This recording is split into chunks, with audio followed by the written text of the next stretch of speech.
students, welcome to the physics class. I Tony Garg today going to discuss first chapter of class 12, that is electrostatics. Many of us have experience of seeing a spark or hearing a crackle while we take off our synthetic shirts or nylon sweaters. You know why it happens? How many of times you have thought about lightning? You know why? What is the reason behind this? So the chapter electrostatics deals with these kind of applications. This happens just due to the discharge of charge. Electrostatics is the branch of physics that deals with charges at rest. So before elaboration of this chapter, I would like to discuss about charge. So basically we know charge is flow of electrons, or charge is the property of the material objects through which they are able to exert electrical force or to give response to the electrical force. Basically we have three elementary particles. First one is electron, proton and neutrons. They have masses, like mass of electron is equal to 9.1 into 10 raised to power minus 31 kilogram.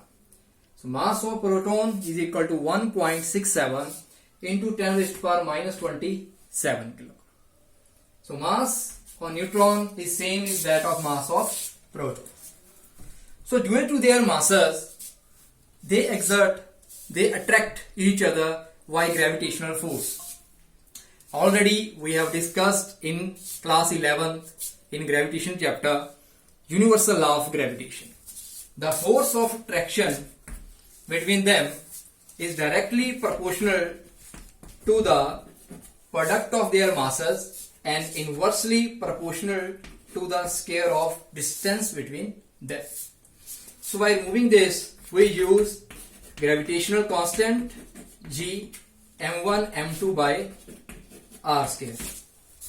The purpose of this concept in the electrostatics is just to make sure that what is the difference between the electrostatic force and the gravitational force. Which one is more, which one is less. That's why. So force of attraction is equal to G m1 m2 by r square.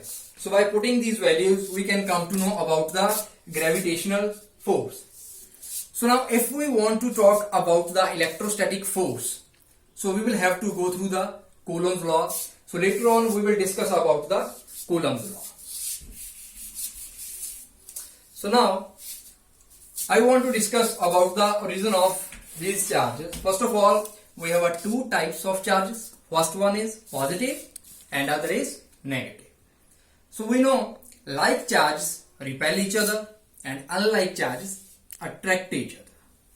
So this is the phenomena. Electrostatic is the study of charges at rest. When two insulating bodies come in contact, we rub two insulating bodies, then charge induced on it. That can be positive, can be negative. That depends upon the material whatever we are using. So now origin of the charges. First one we can discuss about the charging by induction. What is this? How will you define what is this charging by induction? Charging by induction, according to my point of view, is this: whenever we bring an uncharged body to the charged body, that charged body can be a conductor, or we can charge that through other charged body. So when we bring an uncharged body to a charged body, that can be charged. That process, that is known as charging by induction. We can take an example of ebonite rod, pitch ball. By induction, we can induce charge on them. Now I will tell you about the charging by induction. Suppose we have a one sphere. We can say that this is an insulated body. Say this is A. So now we have one charged rod. It is positively charged. It is positively charged rod. So when, as already we have discussed about the definition about the process of charging by induction, when an uncharged body is brought near to the charged one, then it will also get charged.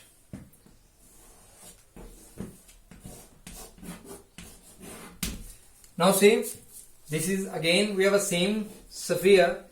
The negative charge, the surface which is near to this rod will attain negative charge, and far end will attain positive charge. This is charging by induction. This was the uncharged body.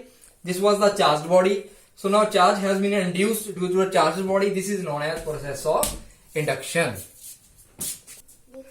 Now the extra charge on that sphere will be grounded by earthing.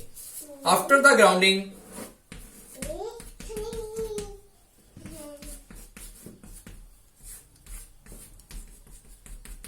the negative charge will remain near the surface of the rod. Now when we will remove this rod, we will take away this rod from the sphere, then negative charge on the sphere will spread out all over the surface. This is the whole process of induction.